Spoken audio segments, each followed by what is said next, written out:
Assalamualaikum warahmatullahi wabarakatuh. Perkenalkan, nama saya Rizky Aditya. Saya dari kelas 10 Di sini saya akan mempresentasikan teks negosiasi. Yang pertama, pengertian teks negosiasi adalah sebuah teks yang memuat untuk interaksi sosial yang berfungsi untuk mencari kesepakatan atau menjelaskan bersama. Yang satu, tujuan teks negosiasi adalah memperoleh kesepakatan untuk mencapai hasil terbaik dan keuntungan bersama. Ciri-ciri kesediaan semua pihak untuk berkompromi dengan pihak lain. 2. Tidak ada pihak yang dirugikan. 3. Milik alasan yang dapat mempengaruhi pihak lain. 4. Kesepakatan yang dicapai bersifat praktis atau dapat dilakukan.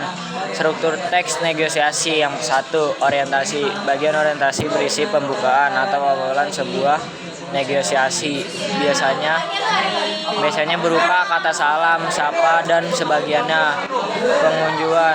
Pengajuan pada pembagian berisi pemerintahan dari salah satu pihak mengenai permasalahan yang dihadapi dan ingin diselesaikan. 3. Penawaran. Pada tahap penawaran berisi proses tawar-menawar atau pihak satu dengan pihak yang lain untuk mencapai sebuah kesepakatan yang menguntungkan satu sama lain. 4. Persetujuan. Jika tawar-menawar sudah dilakukan, maka tahap selanjutnya kesepakatan atas hasil penawaran dari kedua belah pihak. Bagian persetujuan pengajuan yang telah dilakukan oleh kedua belah pihak. Jenis-jenis teks negosiasi. Teks negosiasi bagian menjadi 3 jenis, yaitu teks negosiasi lisan, gabungan, dan tulisan. Ini penjelasannya. Teks negosiasi lisan. Jenis teks negosiasi lisan adalah teks yang dikemas dalam untuk dialog. Contohnya teks seperti dialog atau kesepakatan antara dua belah pihak atau percakapan sehari-hari. Yang kedua, teks negosiasi gabungan. Teks negosiasi gabungan adalah teks yang disajikan dalam bentuk gabungan antara narasi dan dialog. Contohnya, teks ini dengan mudah kamu temukan dalam cerpen atau cerita pendek yang di dalamnya terdapat negosiasi antar tokoh. Yang ketiga, teks negosiasi tulisan. Last but not least, teks negosiasi tulisan adalah teks untuk tulisan yang bisa berupa surat penawaran barang, surat permintaan, penawaran kerjasama.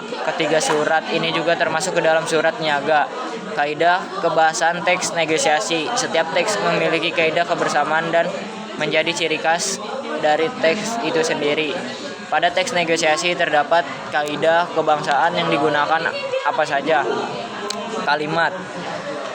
Terdapat 6 kategori kalimat yang bisa kamu temukan dalam teks negosiasi, yaitu dialektif, kalimat interrogatif, kalimat imperatif, kalimat harapan, kalimat bersyarat, dan kalimat persuasi.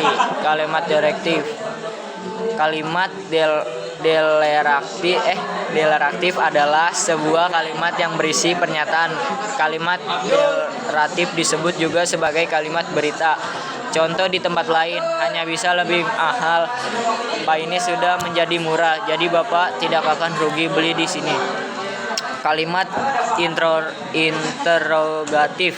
Kalimat interrogatif adalah kalimat yang berisi pertanyaan yang diajukan kepada orang lain. Contoh, bagaimana kalau per kilonya 25.000, Bu?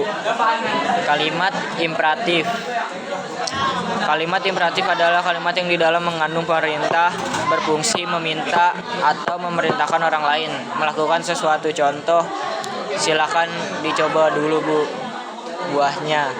Kalimat harapan. Kalimat harapan adalah kalimat yang menyatakan harapan atau menggunakan keinginan terjadinya sesuatu. Contoh, sebagai dengan laku ya, Pak. Contoh teks negosiasi bentuk dialog menawar tarif angkutan. Calon penumpang, Bang, ke pasar. Panjangnya berapa? Tukang beca 12.000, Mbak. Calon penumpang, ya kok mahal banget, Bang, 6.000 aja. Tukang beca, aduh kemurahan, Mbak, pasar panjang kan jauh. Calon penumpang, iya deh, saya tambah jadi 8.000 gimana? Tukang beca, naikin, Mbak, jadi 10.000. Calon penumpang, baiklah, Bang, saya setuju, antar ke pasar baru ya, Bang. Wassalamualaikum warahmatullahi wabarakatuh.